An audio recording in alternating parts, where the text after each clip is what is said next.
Jake Morrison looked out the small window of the New Horizon and saw something that made his heart race. The alien ships were huge. Each one was the size of a city back on Earth. There were dozens of them floating in the dark space near Jupiter. "Holy cow," said Pete Williams from the pilot seat. "Those things are massive." Dr. Lisa Martinez was checking her translation device for the 100th time. She was nervous about talking to aliens for the first time in human history. The small device in her hands would help humans and aliens understand each other. "Remember, everyone," Jake said to his crew of 12 people. "We are here to make friends. Earth needs allies out here." Colonel Ryan Burke was quiet in the corner. He was the only real soldier on the ship. The rest were scientists, engineers, and diplomats. Ryan kept thinking about how small their ship was compared to the alien fleet. The New Horizon was not built for war. It used to carry cargo between Earth and Mars. The engineers had added some better computers and life support systems for this trip. That was all. Amy Chen was sitting at the communication station. She was trying to talk to the aliens using radio signals. The aliens had contacted Earth 6 months ago. They called themselves the Galactic Empire. They wanted to meet Earth's leaders. "I'm getting a response," Amy said. "They want us to dock with their main ship." The main alien ship was called the Eternal Dominion. It was silver and black with strange symbols on its sides. As the New Horizon got closer, Jake could see that the alien ship was even bigger than he thought. It could probably hold 1 million people. "They're opening a docking bay," Pete said. "It's big enough for 10 ships our size." The New Horizon flew into the alien ship. Jake felt strange being inside something so huge. The docking bay had bright lights and other alien ships parked in rows. Some of the other ships looked like weapons designed for fighting. Helen Brooks was the navigator. She had been quiet during the whole trip. Now she was looking at the alien ships with wide eyes. "Jake," she whispered, "I don't think we brought enough people." A group of aliens was waiting for them when they left their ship. The aliens were tall and thin with blue skin. They wore military uniforms covered in medals and symbols. Their leader had more decorations than the others. "Welcome to the Eternal Dominion," the alien leader said through a small device that translated his words. "I am Admiral Kethvar. The Emperor is waiting to meet you." Jake stepped forward. "I'm Jake Morrison representing Earth. Thank you for inviting us." Admiral Kethvar looked confused. He looked around at the 12 humans. "Where are the rest?" "Of your people?" "The rest?" Jake asked. "Your diplomatic fleet, your escort ships, your military advisors." The Admiral seemed worried. "Are they still coming?" Dr. Martinez stepped up to help. "This is our complete diplomatic mission," she said. "We brought our best people." The Admiral's face changed color. It went from blue to a darker blue. "You came alone? One ship?" "Yes," Jake said. "Is that a problem?" The Admiral looked at his own soldiers. They were all staring at the humans. Jake could tell something was wrong, but he didn't know what. "Follow me," Admiral Kethvar said. "The Emperor will want to speak with you immediately." They walked through long hallways inside the alien ship. The walls were covered with pictures of battles and conquests. Jake saw images of alien armies, fighting on different planets. There were thousands of soldiers in each picture. Dr. Tony Garcia was looking at the pictures too. "They really like their military history," he said quietly to Jake. Matt Rodriguez was walking behind the group. He was supposed to keep everyone safe. But looking at all the alien soldiers around them, he felt very small. Each alien soldier was carrying weapons that looked more advanced than anything on Earth. They entered a huge room with a giant screen at one end. The screen turned on and showed the face of another alien. This one wore a golden crown and had scars on his face. "I am Emperor Zaltharon," the alien on the screen said. "Welcome to our empire." Jake bowed slightly. "Thank you, Your Majesty. We're honored to meet you." The Emperor looked at the small group of humans. "Admiral Kethvar tells me you came in one ship. Are you scouts? When will your main fleet arrive?" Jake looked at Dr. Martinez. She nodded, encouraging him to be honest. "This is our main fleet, Your Majesty," Jake said. We brought our best diplomats and scientists to meet you. The Emperor was quiet for a long moment. You mean this is everyone? Well, not everyone from Earth. Jake laughed. There are billions of people back home. But this is everyone we could spare for this mission. The Emperor's eyes got very wide. Admiral Kethavar started talking quickly to other aliens in their own language. Jake could hear excitement and confusion in their voices. You could only spare 12 people? The Emperor asked slowly. Colonel Burke stepped forward. Your Majesty, Earth doesn't maintain a large space military. Most of our people are back home working on farms and cities building things. The Emperor looked like someone had hit him. No space military? Dr. Martinez tried to help. We have armies on Earth, Your Majesty. Each nation has its own defense forces, but we don't have one big planetary army. The aliens started talking to each other again. Jake could tell they were very confused about something. Each nation has its own army? Admiral Kethavar asked. How many armies does Earth have? About 200 different military forces, Colonel Burke said. Some big, some small. The Emperor and Admiral looked at each other. Then the Emperor asked a question that made Jake realize how different humans were from aliens. And these 200 armies, the Emperor said slowly, they all work together to protect your planet? Jake smiled. Sometimes. When we need to. But mostly they protect their own countries. The Emperor stared at Jake for a very long time. Then he said something that confused everyone. Admiral, I need to speak with my generals immediately and send scouts to observe the Sol system. I want to know everything about these humans. After the Emperor's image disappeared, Admiral Kethavar looked at the humans with a strange expression. You will be our guest tonight, he said. Tomorrow we have many questions to ask you. As the aliens led them to guest rooms, Jake heard Amy whisper to Pete, I think we said something wrong. Jake wondered what the aliens were thinking. He had no idea that everything he had just told them was impossible according to galactic law. The next morning, Colonel Ryan Burke found himself in a room full of alien military officers. They all wanted to know about Earth's armies. The problem was that Burke didn't know how to explain something that seemed so normal to him. Tell us about your planet's military structure, Admiral Kethavar said.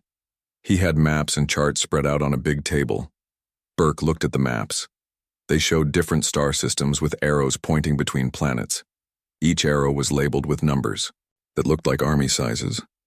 Well, Burke started, each country on Earth has its own military. The United States has about 1 million active soldiers. China has about 2 million. Russia has about 1 million. The alien officers started writing notes very quickly. Admiral Kethavar looked confused. These are just the standing armies, he asked. Yes, Burke said. Most of them are on Earth. We only have a few hundred people working in space. The room went completely quiet. Burke could hear the alien ship's engines humming in the background. A few hundred? Asked an alien officer with red markings on his uniform. Total? Burke nodded. Maybe 300 people working on space stations and ships. Why? Admiral Kethavar stood up quickly. Excuse me, he said, and left the room with 2 other officers. Meanwhile, Amy Chen was in another room trying to fix translation problems. The aliens kept asking about things that didn't make sense. When did your planet finish the unification wars? Asked an alien technician. Amy looked at Dr. Martinez, who was sitting next to her. The what wars? Unification wars, the alien repeated. When your strongest army conquered all the others and united your planet.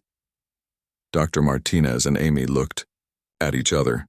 That never happened, Dr. Martinez said. The alien technician checked his translation device. He thought it was broken. He tried asking the question in different ways. When did your planet's military become one force? He asked. It didn't, Amy said. We still have separate armies. But how did you achieve spaceflight without a unified military? The alien asked. Amy thought about this. Scientists built rockets. Engineers designed ships. It wasn't really a military thing at first. The alien looked like Amy had told him that water was dry. He started talking quickly into a communication device. In another part of the ship, Pete Williams was showing alien engineers the plans for the new horizon. The aliens kept asking questions that Pete couldn't understand. "Where are the weapon systems?" asked an alien engineer. "We don't have any," Pete said. "The armor plating? We don't have that either." "The shield generators?" Pete shook his head. "It's just a cargo ship with better life support." The alien engineer looked at the plans. "Again, how does it fight other ships?" "It doesn't," Pete said. "It's not built for fighting." The alien engineer started making strange noises. Pete realized the alien was laughing, but it didn't sound happy. "You flew here in a cargo ship?" the alien asked. "We added some upgrades," Pete said. "Better computers, communication equipment, extra food storage." The alien looked at Pete like he was crazy. "You traveled between stars in a cargo ship with no weapons." "Is that bad?" Pete asked. The alien didn't answer. He just kept staring at the ship plans. Dr. Martinez was having her own problems in the cultural exchange room.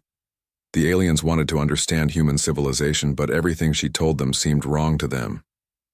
"Explain your planet's hierarchy," said an alien with purple stripes on her arms. "We don't really have one overall hierarchy," Dr. Martinez said. "Each country has its own government." "But which country is strongest?" the alien asked. "It depends on what you mean by strongest," Dr. Martinez said. "Some have bigger armies, some have better technology, some have more money, and they all fight each other for control." Dr. Martinez shook her head. "Sometimes there are conflicts, but mostly countries try to work together." The alien looked at her translation device like it was giving her wrong information. "Countries work together, without one of them being in charge?" "Yes," Dr. Martinez said. "We have the United Nations where countries meet to discuss problems." "The United Nations is your planetary government?" "Not really," Dr. Martinez said. "It's more like a place where countries can talk to each other." The alien was quiet for a long time. Then she asked, "How do you make decisions for your whole planet?" Dr. Martinez thought about this. "We don't, really. Each country makes its own decisions."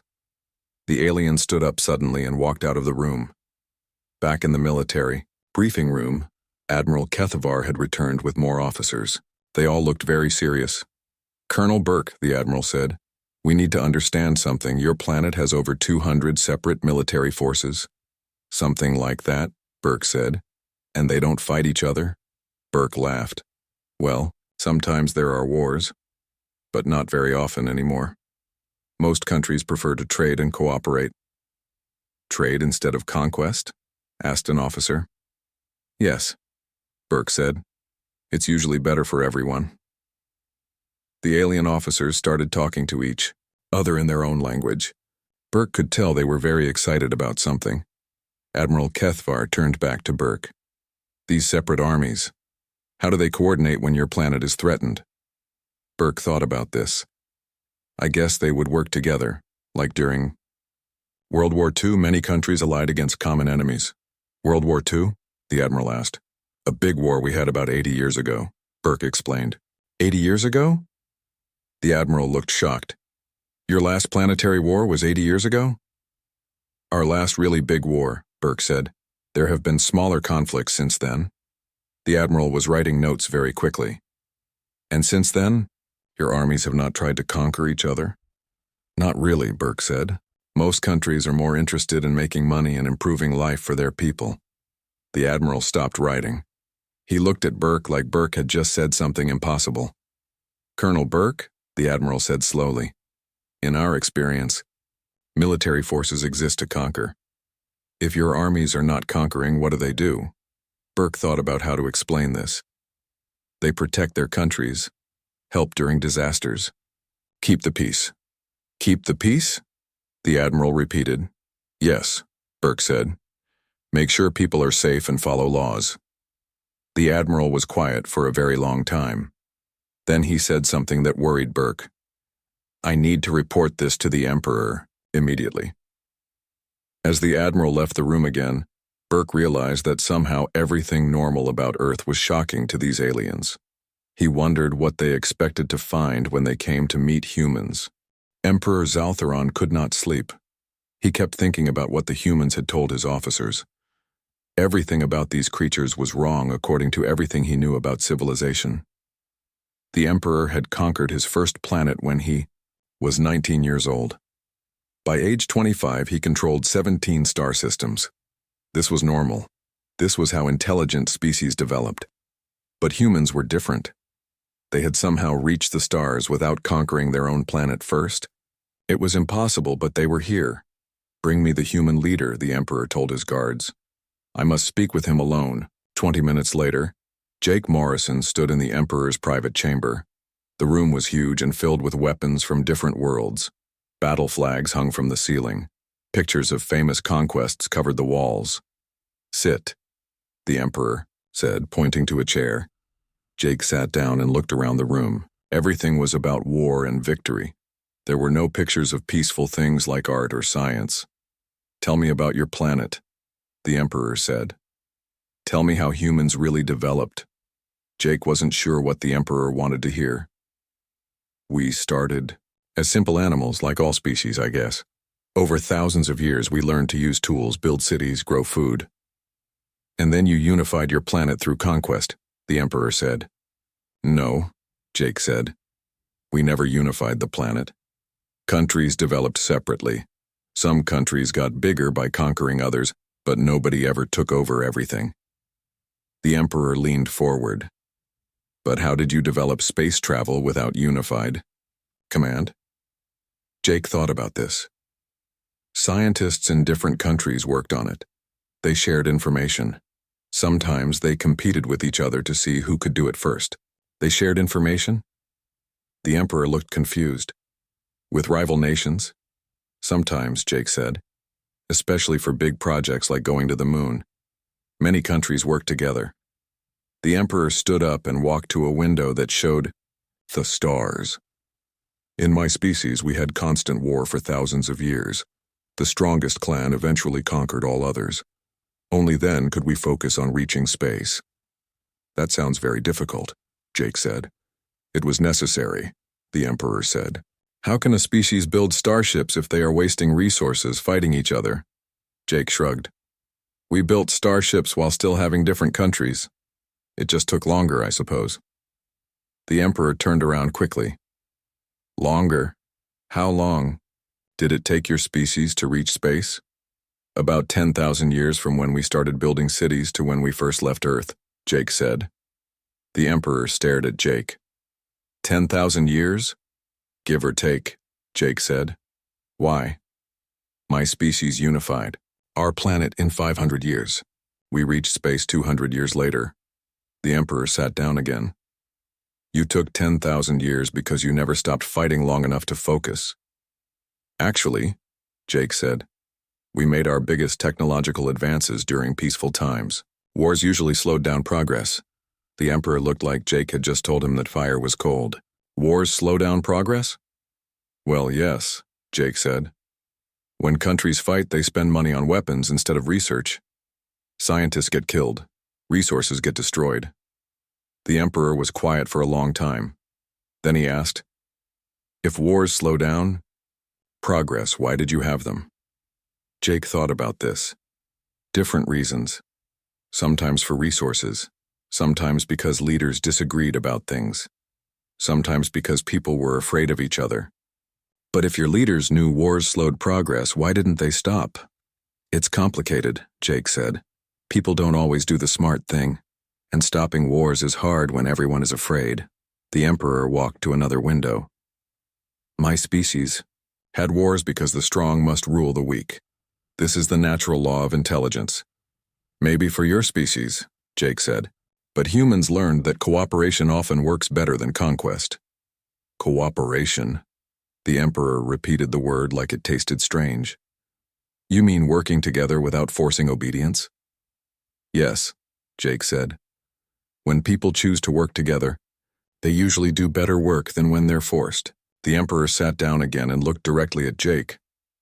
"This is why your development confuses us. You achieved spaceflight through cooperation, not conquest." "I guess so," Jake said. "And your military forces," the Emperor continued, "they exist to protect, not to conquer. Mostly, yes. The Emperor was quiet again. Then he asked a question that made Jake realize how different their species were. Jake Morrison, the Emperor said, are humans afraid of war?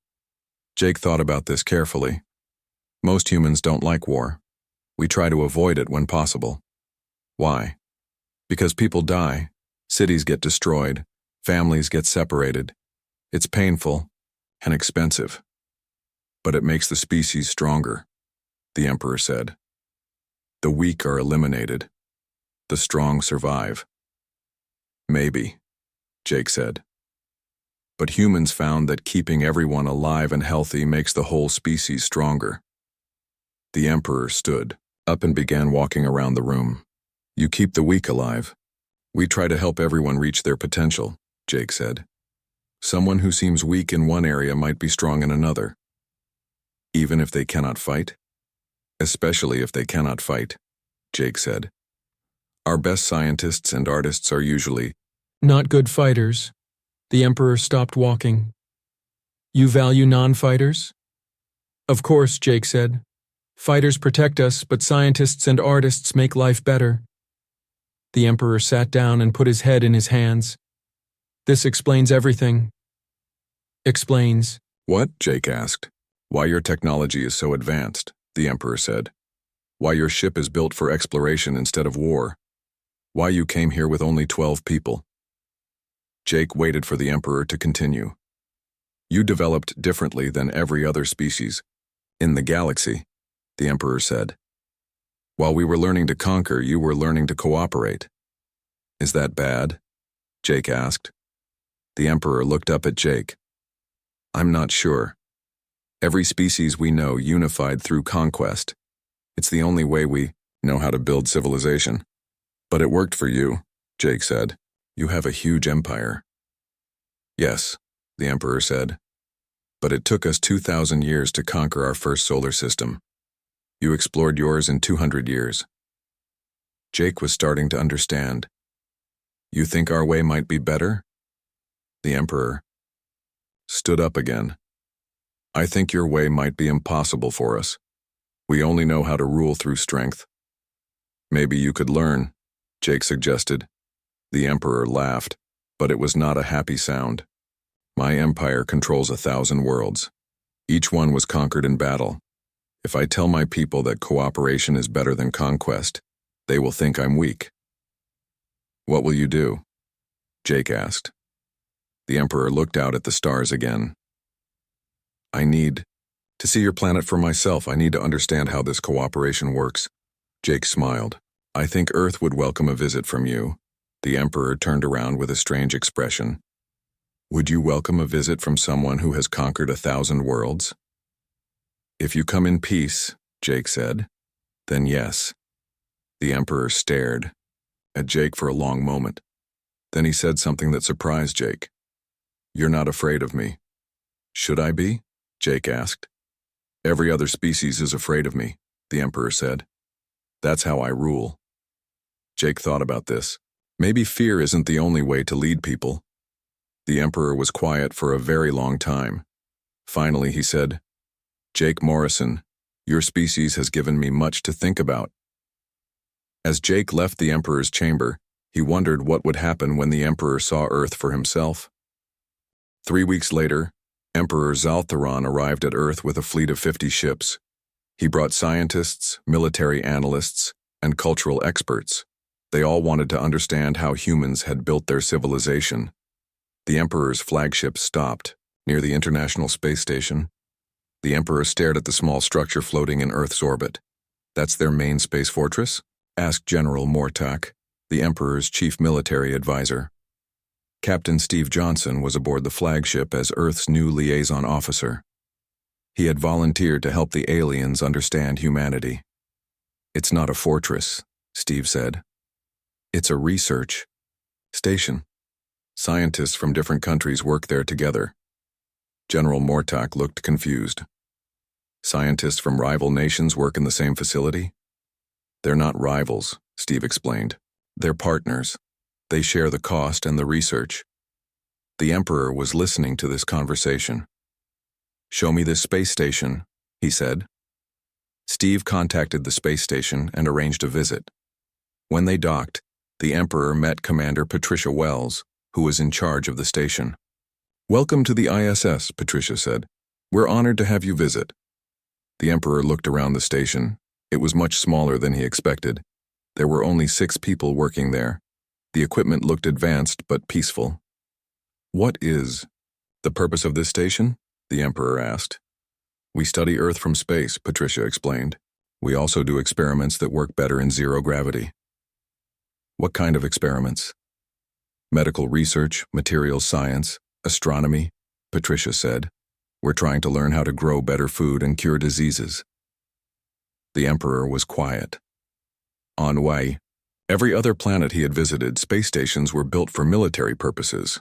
"Where are your weapons?" General Mortak asked. Patricia looked confused. "We don't have any weapons. This is a research station. How do you defend yourself?" "From what?" Patricia asked. "There's nothing to defend against up here." The Emperor spoke privately with General Mortak in their own language. Steve could tell they were discussing something important.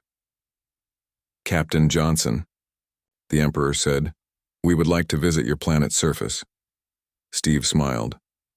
"I've arranged meetings with leaders from several countries." The Emperor's shuttle landed at the United Nations building in New York. This was the first time an alien had ever visited Earth's surface. President Linda Foster was waiting to meet the Emperor. She was joined by leaders from China, Russia, Britain, and 12 other countries.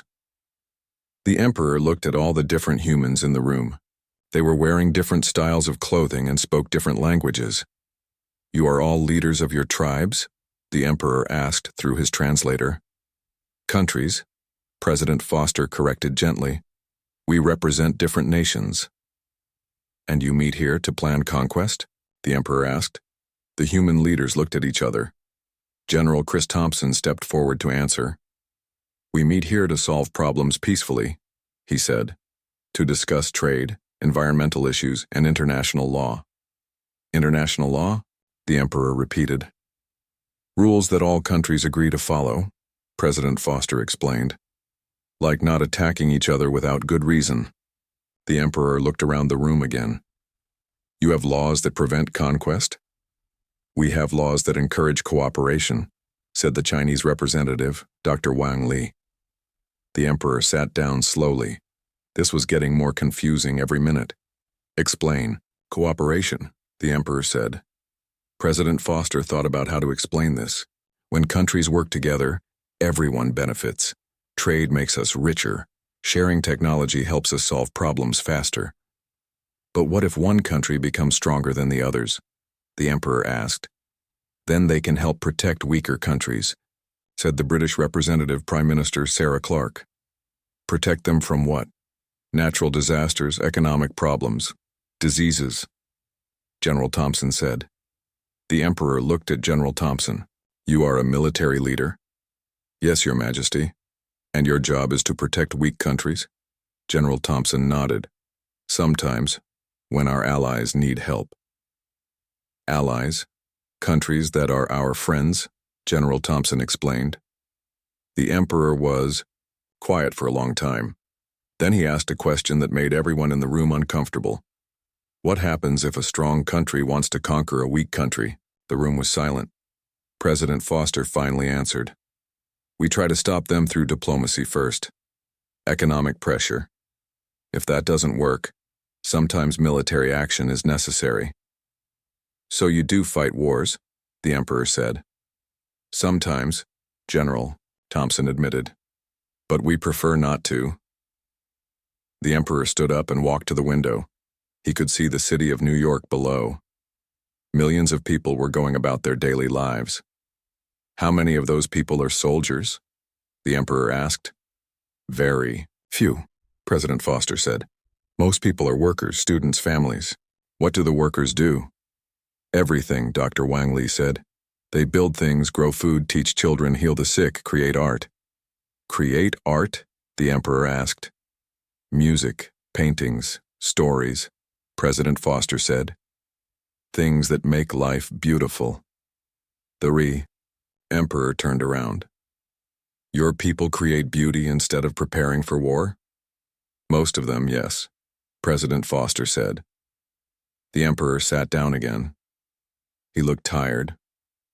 In my empire, he said slowly, every citizen trains for war from childhood.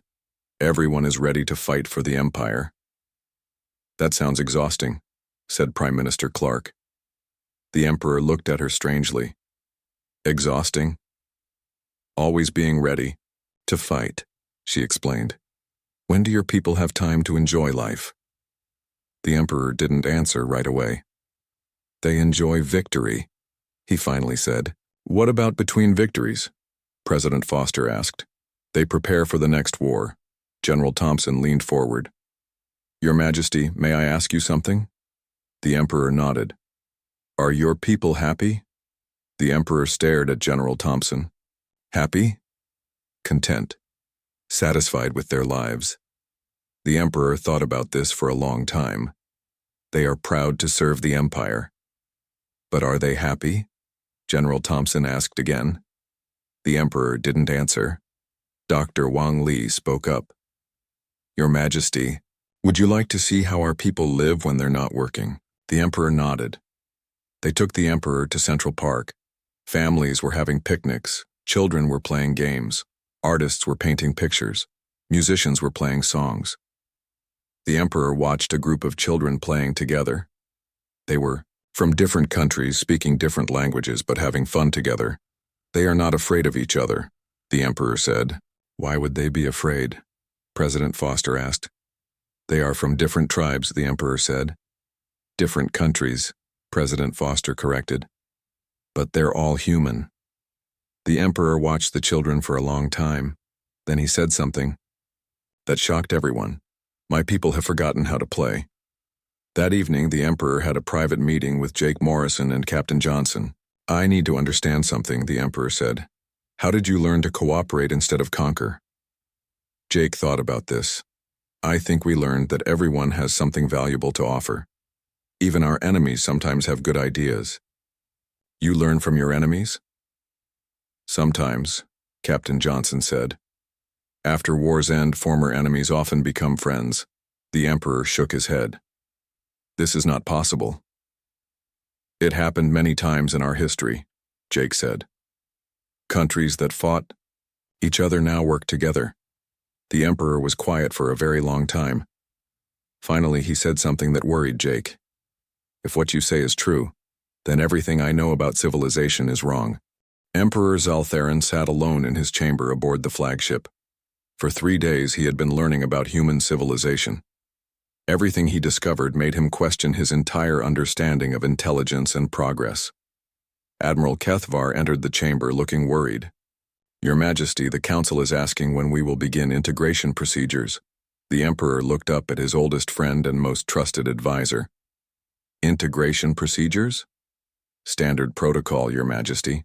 We evaluate their military strength, identify their weaknesses, and determine the best conquest strategy. The Emperor was quiet for a long moment. What if we don't conquer them? Admiral Kethvar stared at the Emperor like he had spoken in a foreign language. Your Majesty, what if instead of conquering Earth we tried to learn from them? Admiral Kethvar sat down slowly. Learn from them? Your Majesty, they have no unified military. Their planet is divided into hundreds of separate factions. They should be easy to conquer. That's exactly what puzzles me, the Emperor said. They should be weak and primitive. Instead, they're more advanced than us in many ways. More advanced? Admiral Kethvar looked shocked. The Emperor stood up and walked to his desk. It was covered with reports about human civilization. Their technology is remarkable, the Emperor said. Not built for war, but for exploration and improvement of life. Their medicine is better than ours. Their science is more creative. But they have no proper armies, Admiral Kethvar protested. No, the Emperor agreed. And somehow that made them stronger, not weaker. Admiral Kethvar was quiet for a long time. Your Majesty, I don't understand. The Emperor picked up one of the reports. Listen to this. Humans developed their space program not for military expansion, but for exploration and scientific discovery. They sent people to their moon not to claim territory, but to learn. That's inefficient, Admiral Kethvar said. Is it? The Emperor asked. They reached space in a fraction of the time it took us, and they did it while maintaining diversity and creativity. Admiral Kethvar stood up. Your Majesty, with respect, the old ways have served us well. We control 1,000 worlds. Yes, the Emperor said. We control them through fear and force. But do we understand them? Do we learn from them? Do they contribute anything new to our empire? Admiral Kethvar thought about this. They contribute resources and soldiers. But no new ideas, the Emperor said. No innovation, no creativity. We conquered them, and they became copies of us. The Emperor walked to the window showing Earth below. But humans are different. If we conquer them, we'll destroy the very thing that makes them special. What are you proposing, Your Majesty? The Emperor turned around. I want to call a meeting with my full council, and I want Jake Morrison and his team present. 2 hours. Later, the council chamber was full. The Emperor's top generals and advisors sat on one side. The human delegation sat on the other side. Everyone looked nervous except the Emperor. Generals, the Emperor began, I want you to hear something directly from the humans. General Mortak spoke first. Your Majesty, we've completed our analysis. Earth has minimal space defenses. Conquest would take less than a month. Thank you, General, the Emperor said. Now I want you to ask Jake Morrison about something specific. The Emperor looked at Jake. Tell the General about your space program's origins. Jake stood up. Our space program started as a competition between countries, but it became a cooperation. Multiple nations worked together to build space stations and explore other planets. Cooperation between rivals? General Mortak asked. Former rivals, Jake said. Countries that used to fight each other decided they could accomplish more by working together. General Mortak looked confused. But how do you maintain discipline without conquest? People work harder when they choose to work, Jake explained. When humans feel respected and valued, they contribute their best ideas. Another general, Korval, spoke up. What about resource distribution? How do you ensure fairness without force? Dr. Martinez answered this time. We negotiate, we trade, sometimes we argue, but usually we find solutions that work for everyone. What if negotiations fail? General Korval asked. Sometimes they do, Colonel Burke admitted. But we keep trying. War is expensive and destructive, so it's usually better to keep talking. The generals looked at each other. This was completely different from everything they knew.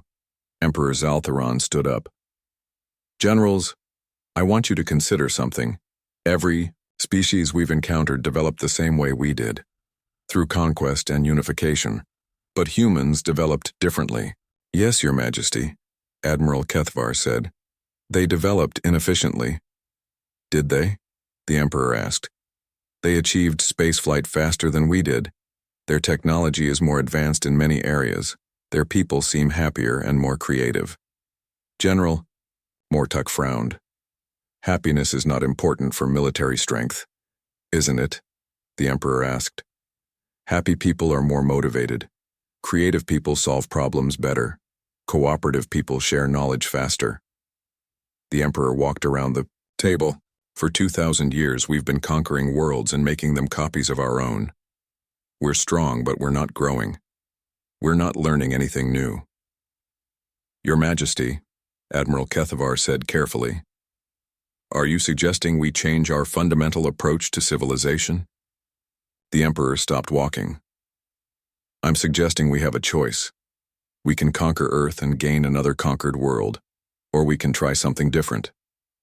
What kind of different? General Korval asked. The Emperor looked at Jake Morrison. We can try cooperation. The council chamber erupted in shocked voices.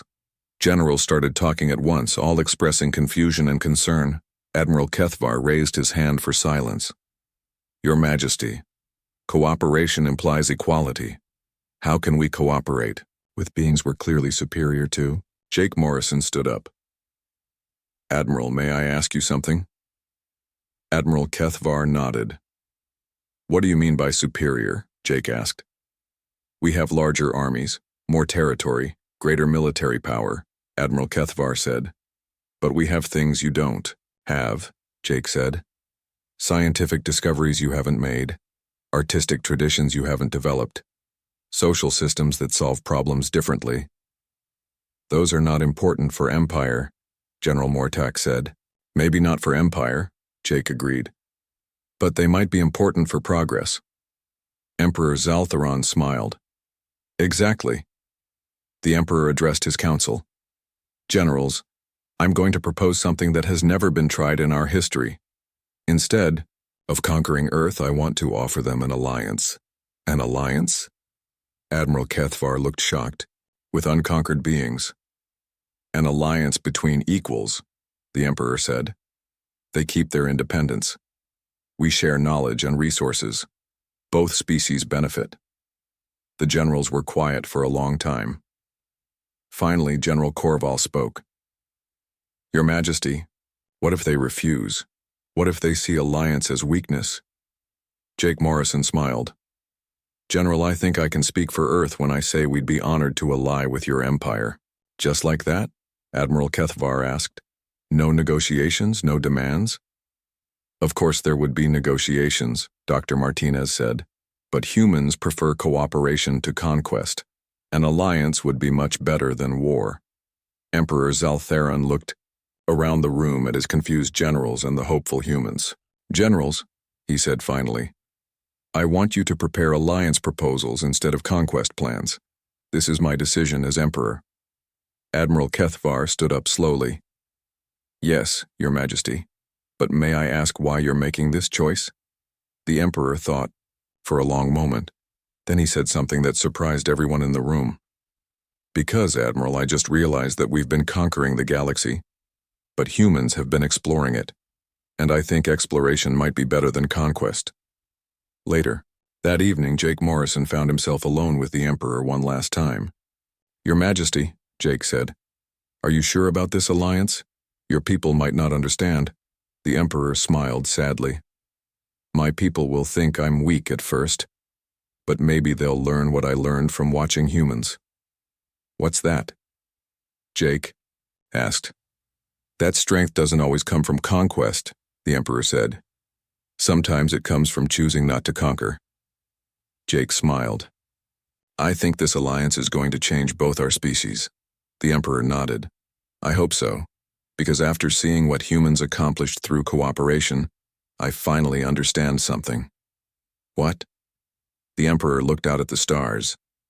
We've been trying to conquer the galaxy, but maybe we should have been trying to understand it instead.